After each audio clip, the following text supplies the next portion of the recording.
অনেক আগে এক গ্রামে থাকত এক গরিব কিন্তু পরহেজগার লোক। তার নাম ছিল হাসান।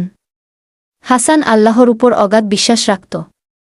সে খুব দরিদ্র হলেও কখনো কারো কাছে হাত পাতত না। প্রতিদিন সে মসজিদে গিয়ে নামাজ পড়ত আর আল্লাহর কাছে দোয়া করত, হে আল্লাহ, তুমি আমার রিজিকের ব্যবস্থা করে দাও, আমি যেন কারো কাছে না যেতে হয়।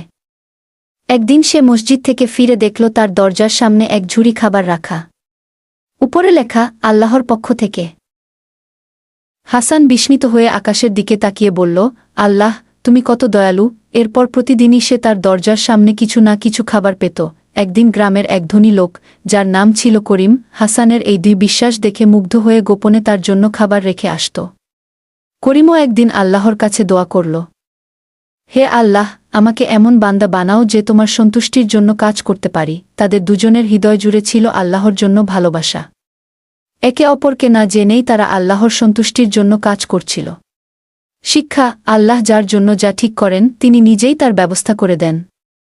আর যারা আল্লাহর জন্য কাজ করে, আল্লাহ তাদের কখনো হতাশ করেন না। বন্ধুরা, 5 ওয়াক্ত নামাজ পড়ুন, নবীর প্রতি দুরূদ পড়ুন, নবীকে সালাম দেন।